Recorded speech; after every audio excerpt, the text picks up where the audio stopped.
Ngayong araw gusto kong pag-usapan ang isang bagay na malapit sa puso ng bawat magulang.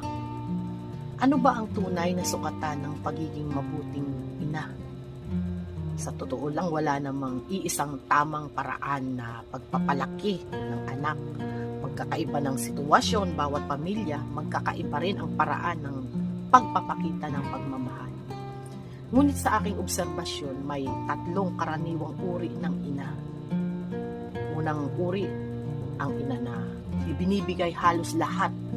Ito ang inang halos walang maitanggi sa kanyang anak.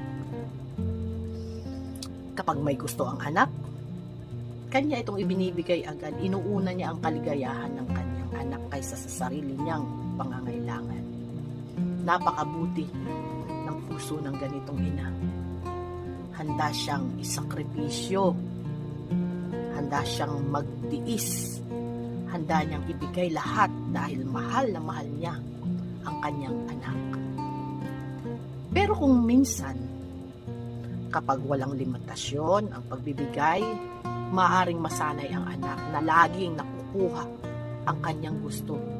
Kapag dumating ang panahon na hindi na siya mapagbigyan, maaari siyang madaling mabigo. May mga pagkakataon din na ang anak na ito ay mahihirapan siyang tanggapin ang salitang hindi. At kapag nasanay ang anak na laging napagbibigyan, laging may sumasalo sa kanya, maaari siyang mahirapang tumayo sa sarili niyang mga paa kapag wala ng kanyang mga magulang. Ikalawang uri ng ina, inilalagay ang buong buhay sa pag-aalaga. Ito naman ang inang halos siya na ang gumagawa ng lahat. Siya ang nagluluto, lalaba, naglilinis, nag-aayos ng lahat ng problema. Ayaw niyang mapapagod ang kanyang anak. Napakaganda ng puso ng ganitong ina. Walang makapagsasabing kulang ang kanyang pagmamahal. Ngunit kung ang anak ay hindi natuturuan ng sariling responsibilidad, maaring lumaki siyang umaasa sa iba sa maraming bagay.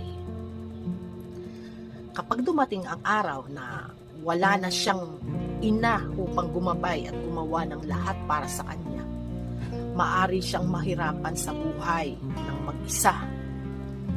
Hindi dahil mahina siya, kundi dahil hindi siya nabigyan ng sapat na pagkakataon na matutong maging independent. Ikatlong uri ng ina, ang inang nagbibigay ng layunin at disiplina. Hindi dahil kulang ang pagmamahal niya, kundi dahil alam niyang ang tunay na pagmamahal ay hindi lamang sa pagbibigay ng gusto ng anak. Ito ang ina na nagtuturo ng disiplina, nagtuturo ng pananagutan, nagtuturo ng pagtsatsaga, at higit sa lahat, ihinahanda niya ang kanyang anak sa totoong buhay. Kapag may bagay na kaya nang gawin ng anak, hinahayaan niya itong matuto. Kapag nagkamali, hindi niya agad inaalis ang lahat ng problema. Ginagabayan niya itong bumangon upang matutong harapin ang pagsubok. Marunong siyang magsabi ng hindi.